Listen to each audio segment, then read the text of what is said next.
Might I inquire your movements today, Watson? Oh, only my usual rounds in the Paddington area, Holmes. And now back here for lunch at the usual time. Surgery late this afternoon and some paperwork in the evening. Nothing very special. Why? I've had a note brought round. It's extremely interesting. It reads, Sir Charles Druings will be pleased if you would receive him at your rooms in Baker Street at 2:30 this afternoon. It is a matter of national importance and extremely urgent. As it comes, as you can see, from the seal on the envelope from the Admiralty. Well, I think I understand. The matter will be secret and your meeting highly confidential. You'd like me to lunch in town and come back later? No, not at all. I believe Sir Charles Druings is a very shrewd and devious character. I should very much like a witness to this meeting. You will be here to assist me.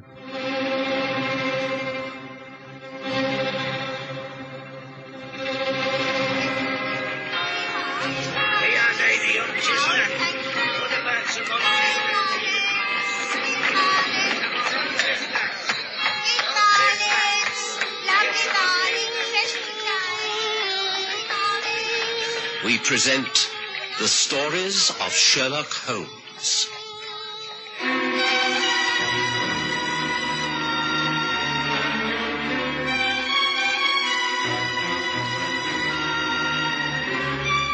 Lack of evidence.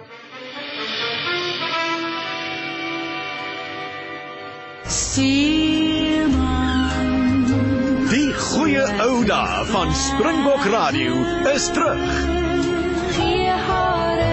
20 onverkrygbare liedjies nou op 1 CD.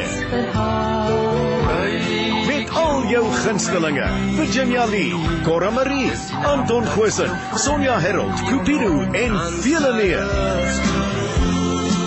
Herleef Springbok Radio, Afrikaanse treffers.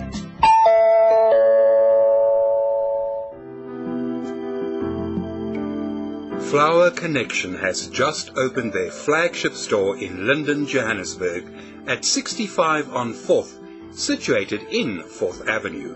For fresh cut flowers, plants and florist accessories at wholesale prices, come to Flower Connection. Call Jenny on 076 951 9449 or visit our website at www.flowerconnection.com.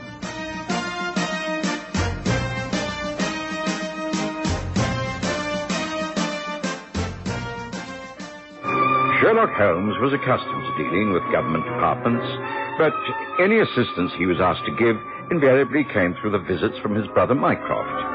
It was unusual to have a direct request from someone as high up as Sir Charles Druings. I went about my business and forgot all about the appointment.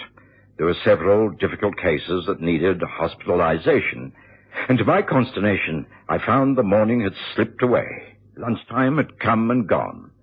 And when eventually I got back to Baker Street, it was nearly 2:30.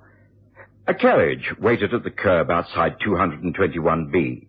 I let myself in and found Holmes seated in his favorite chair. Opposite him was a tall, distinguished-looking man of rather forbidding appearance. Holmes immediately made the necessary introductions. How do you do, Dr. Watson? How do you do? I'm pleased to meet you. But surely, Holmes, you must have understood that I intended this appointment to be strictly confidential. Watson has been privy to almost every case I've ever handled, including the most secret assignments from my brother Mycroft. Unfortunately, Mycroft is not in England at the moment. Were he so, I should doubtless have used him as an intermediary. He would have welcomed Watson's assistance, I do assure you. You need have no fear of speaking freely in front of a most trusted colleague. Well, very well. The fact is that I have an assistant at the Admiralty. His name is Robert Rivers. He lives quite near here in Upper Montague Street, or rather, he did. The fact is that Rivers has simply disappeared, can't be traced at all. He should have been in the office 2 days ago. He didn't turn up. No sign of him anywhere. We're very worried. You think he may have met with an accident? Surely he has a family who would have known that. Well, he has a wife. A very beautiful wife, years younger than himself. They appear to be estranged. A delicate matter. Impending divorce, I understand. Naturally, Rivers wishes to avoid that publicity, but that's not what disturbs me, Mr. Holmes. The fact is that for some time now we've been aware that certain information has been passing from our office to foreign shores. As you know, we in Britain pride ourselves on our secret service, best in the world. Information coming back to us leads us to believe that someone in the Admiralty has, to put it bluntly, turned traitor. I see. And you suspect it's Robert Rivers? It's a grave accusation, Holmes. I don't care to put it in as many words, but the possibility does exist. Recently I've been watching Rivers. Only he and I have the keys to the safe where the codes are kept. It's top secret. The codes are continually changing. Now, I know that Rivers has been at work on certain papers. I'm reasonably sure that he has contacts in Austria. Your brother Mycroft is over there at the moment and confirms that information is being leaked out. So you think Rivers became aware that you were onto him and that he has skipped the country with your latest plans? That is what I fear. I see. Well, if he's been missing for 2 days, he could easily be aboard ship or even across the channel. What does his wife say? We have not contacted her. She's rarely at his house. The point is, Holmes, I don't want to call in the yard. If this can be handled quietly, if you can obtain proof that Rivers has defected, then our men on the continent will know what to do. At the moment, there is simply not enough evidence. Will you consider taking up this investigation and giving it top priority? Please agree for England's sake. First, I knew Holmes would say yes, and he lost no time in taking action. The moment Sir Charles left us, Holmes reached for one of his files. He speedily confirmed the background and address of Robert Rivers, and, giving me time for a light luncheon, suggested a short walk round to the Rivers home in Upper Montague Street. In response to our ringing, the door was opened by an extremely lovely lady, and she was quite obviously the wife we'd been told about. Yes, can I help you? I beg your pardon, madame, but am I addressing the wife of Robert Rivers? I am Irene Rivers, yes. I am Sherlock Holmes, and this is my friend and colleague, Dr. Watson. How do you do? Oh, Mr. Holmes. Well, of course, I have heard of you. Would you care to step inside before stating your business? You are very kind. Thank you. Please come this way. I presume that a visit from someone as illustrious as yourself must mean that you wish to ask questions about Robert. Please, won't you both be seated? Thank you. What makes you assume it's in connection with your husband, Mrs. Rivers? Because he's the only one who matters here. If it is about Robert, then I must tell you that I know nothing. I haven't seen him in months. I'm only here for a few days to collect some possessions, and then I'm about to sail for the United States. I see. If you see so little of your husband, then presumably you know nothing of his movements. Nothing at all. Even when I stayed here permanently and tried to help him, he was totally secretive about where he was going and why. You have no idea where he is at the moment? Well, at his office, presumably. He's not been seen for over 2 days. No one knows where he is. The Admiralty are extremely worried. They fear that he may have met with some misfortune. Not been seen? Oh, but surely I've only just returned here, you understand. I've not even seen the servants. Surely they must know. Well, I believe they have been questioned and can throw no light on the matter. I see. Oh, I wish I could help. I really do. Oh, dear. I hope this isn't going to complicate matters. You see, Mr. Holmes, I am leaving my husband, this time for good. I'm seeking a divorce and leaving for America, where I hope to marry the man I'm in love with. I don't wish to part from Robert as bad friends. When are you thinking of leaving? Well, I have a passage booked on the Ruritania for the day after tomorrow. I see. Well, then let us hope we have good news for you before then. Oh, Irene, darling, did you know that... Oh, I beg your pardon. I didn't know that you had visitors. That's quite all right. The gentlemen were about to leave. Let me introduce you. Mr. Sherlock Holmes, Dr. Watson. This is Mr. Douglas Beresford from New York. A great pleasure to meet you, Mr. Holmes. Your name is well known, even on the other side of the Atlantic. Oh, that is most gratifying. Mr. Holmes is here making inquiries about my husband, Douglas. I have told him that having just returned to the house after an absence of some weeks, I know nothing of his whereabouts. I see. Well, I'm sorry. I can't help you either, Mr. Holmes. Rivers and I hardly know each other. Well, then it's useless to question you further. May I have a few words with the servants before we leave, Mrs. Rivers? Yes, of course. Be so good as to ring the bell, please, Douglas. Yes, sure. May I leave you my card? You will, of course, get in touch with me if you hear from your husband or can throw any light upon his sudden disappearance. Yes, of course. You rang, madame? Yes, Briggs. Please take these two gentlemen down to the servants' quarters and allow them to question whoever is available, and then be so good as to show them to a carriage. Very good, ma'am. If you would follow me, gentlemen. Thank you. Well, good day to you, Mrs. Rivers. Mr. Beresford. Good day. Good day. Irene, darling, what do they really want? What did you tell them? I told them nothing, except that I'm in love. And I'm going to America to divorce and remarry. That's all, my dear. That's all. Really? Oh, my dear.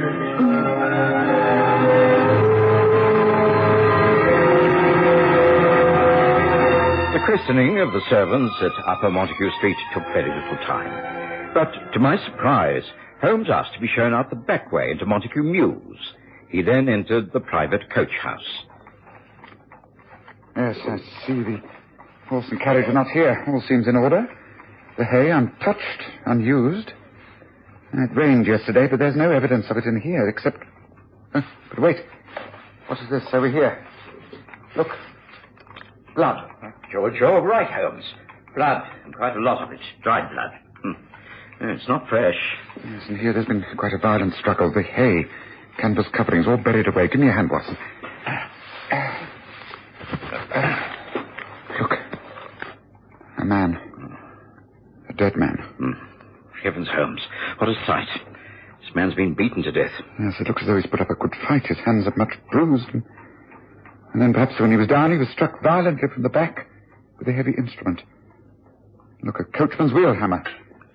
Shot at the base of his skull. Oh, it's murder, all right, Watson. Holmes, is this Robert Rivers, the missing man? No, I think not, Watson. He's a servant.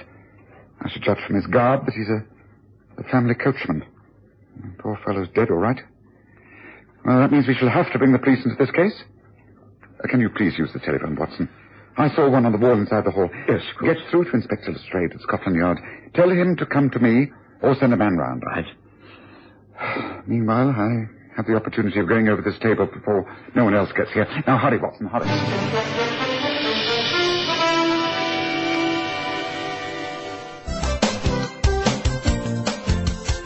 Looking for space to hang and dry your washing? Washline distributors have the solution. Their rotating and fold-down wash lines take up the smallest spaces. Ideal for townhouses, simplexes and balconies at affordable prices. Galvanized or powder-coated and available in 5 different colors. For 24-hour delivery, installation, reliable and friendly service, phone Washline Distributors on 011 792 2486. That's 011 792 2486. Wash lines for every space and need. Enjoy the best of both worlds. Only 2 hours drive from Johannesburg and Pretoria and half an hour by air. The magnificent Sundown Ranch Hotel and Lion Park, just 10 kilometers from the Pilanesberg Game Reserve and Sun City Resort. It offers an exciting escape from the hustle and bustle of everyday life. Reasonable rates, excellent food, friendly service and comfortable air-conditioned rooms. It will ensure a memorable stay. Activities include tennis, squash, horse riding, the Lion Park and much, much more. Call now to make your reservation on 014-573-1000. That's 014-573-1000 or visit their website at www.restinations.co.za/Sundown Ranch. The Sundown Ranch Hotel and Lion Park. 2 worlds in one. In less than an hour, Inspector Lestrade had arrived with a police sergeant. Holmes had got the butler to identify the body. It was indeed the coachman Morgan, who had been in service to Robert Rivers for so many years. Lestrade made his own examination and agreed with Holmes. Struck down from behind. Murder, all right. Yes, I hope you don't think this is too small a matter for you, Lestrade. This is the home of Robert Rivers, isn't it? He works at the Admiralty. A murder on the premises of anyone employed at such places has serious undercurrents. I see that the horse and carriage are not here. Is it possible that Mr. Rivers has taken them? Yes, it is possible, but I think you do well to concentrate on this as a straightforward murder, Lestrade. Oh, well, where do we start? Any ideas? Oh, yes, plenty. You're looking for a man of approximately 5 foot 8 inches tall. He has red hair, and he has a tooth missing from the front of his mouth. Holmes, you aren't serious. I'm never more so. The coachman Morgan put up a good fight. I see the knuckles of his hands and the bruises on his face. He landed several blows to the head of his assailant. Adhered to the blood on his hands were various hairs. I've used tweezers to place them in this envelope. Yes, the hairs, as you will see, are of a rather vivid red. Yes. Yes, all right, Holmes. Carry on. You'll find there's also a broken tooth in that envelope. I picked it up from the straw. It must have been from the man Morgan was fighting, because Morgan's teeth are all quite intact. Also on the beam of the stable there are similar red hairs. That shows that the man was hit and staggered back. His head hit the post at roughly 5.5 feet from the ground. It is reasonable, therefore, to assume that he is a small man. He must have red hair and a beard. Well, that is something to go on, isn't it? I think so. There must be hundreds of red-headed men in London, but not many who also have broken front teeth. It narrows down the field somewhat. I think you'll find that the killer is a hired thug, experienced in this field. May I make a final suggestion? By all means. Try Limehouse.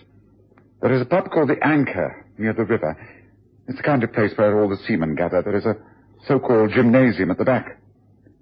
I've long suspected it as being a screen for various smuggling activities.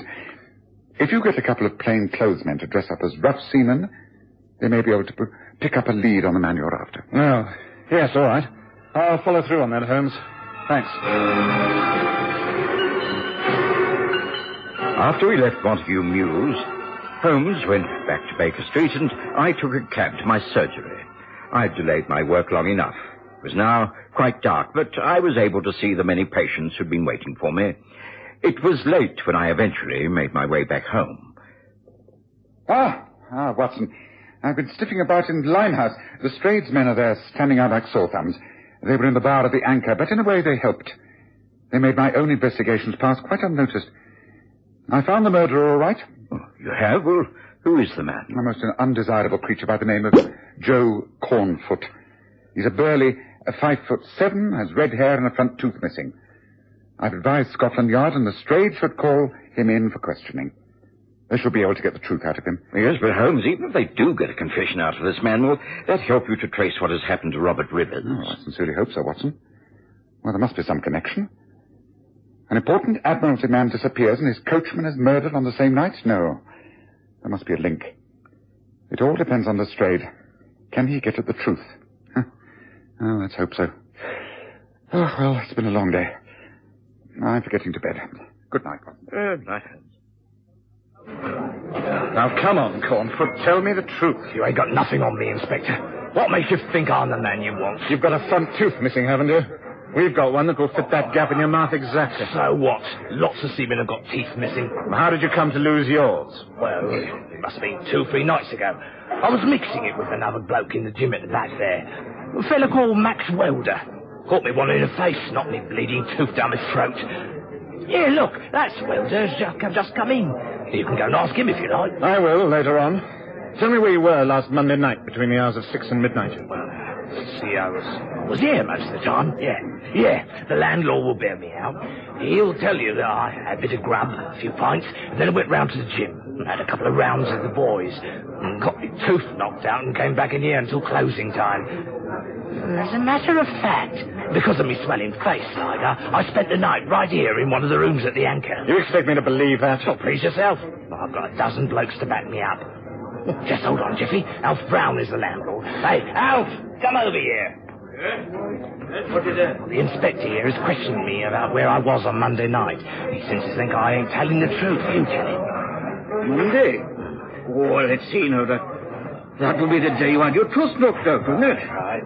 Yes, after you got such a nice supper to stayed overnight, if I recall. Yes. Well, there's Max Welder over there. He's the bloke who copped you one, wasn't he? That's Max. Shall I call him? All right. You're all going to stick together. But I warn you, Alf Brown, this is a serious offence. If you are shielding a murderer lying on his behalf, Then you are an accomplice, and you could end by swinging on the end of a rope. Remember that.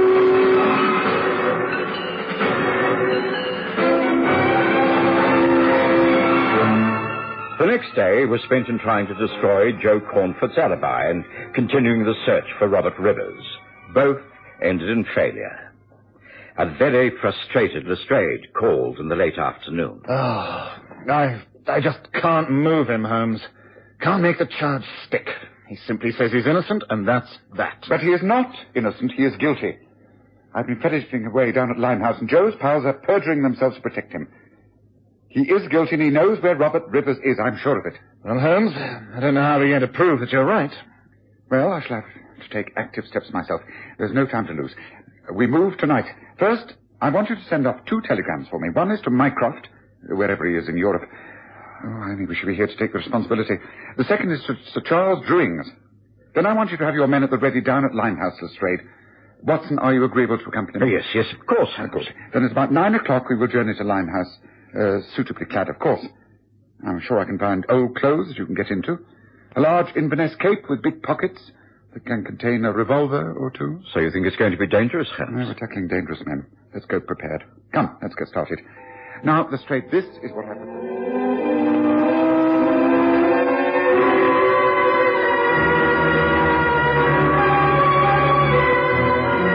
And so, on that rainy, windy night, Holmes and I took a cab to the east end of London. We made our way on foot to the Anchor Inn, but we didn't go in. It wasn't all that late. We waited down a side alley. After half an hour, 2 men left by the back entrance near the gymnasium. By the light of the gas lamps, Holmes identified them as Joe Cornfoot and Alf Brown, the landlord. We followed them swiftly and as silently as possible. They made their way towards the river, and at Luke's Wharf, they stopped and slipped into a small, disused warehouse. Holmes touched me by the sleeve and guided me through the darkness. Inside, the 2 men lit a lantern. There you are. You see, they're kneeling down. Look. About to lift up a wooden trapdoor in the floor. Yes, but Holmes, what does all this mean? Shush. You'll find out very soon. Wait. Waste of time if you ask me. We know we're safe enough. Yeah, we've got to check, though. We can't be too careful. Here, give it on. No, you take that side. Ready? Yeah, I'm ready. Right.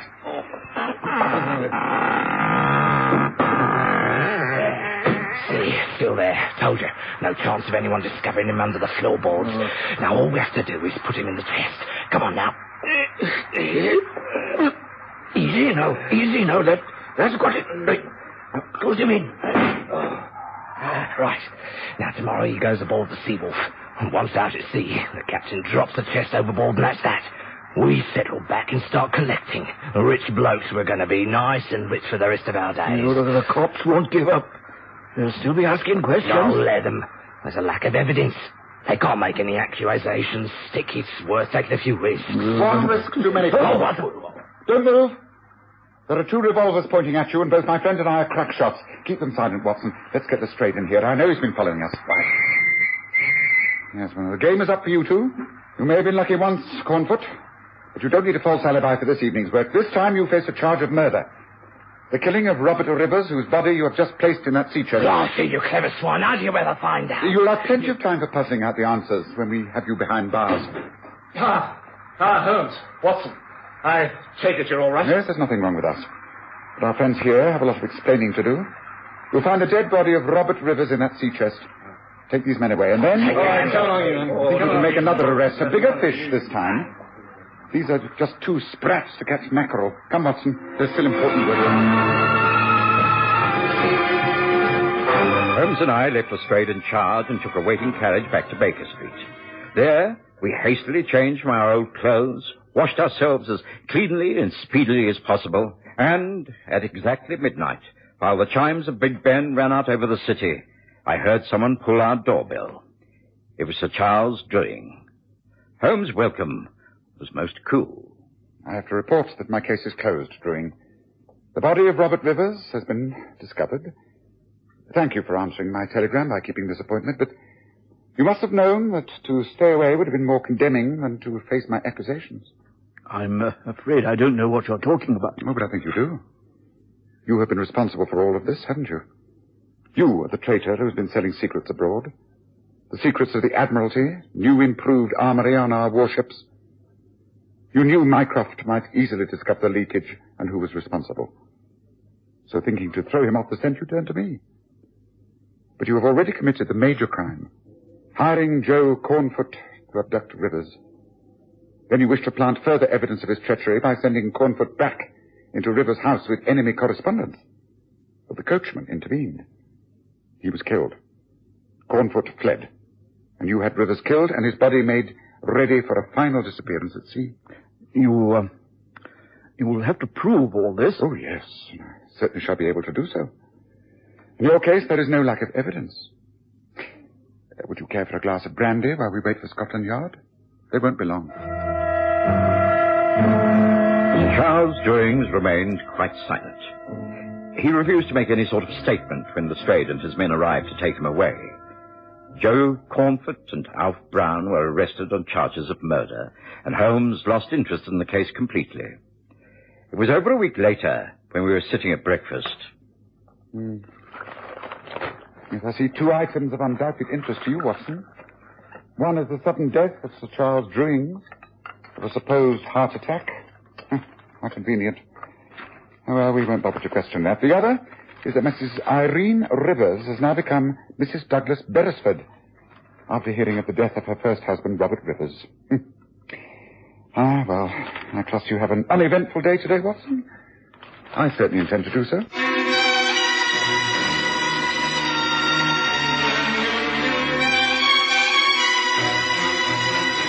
Listen again next Sunday to The Stories of Sherlock Holmes, with Graham Armitage as Holmes and Kerry Jordan as Dr. Watson.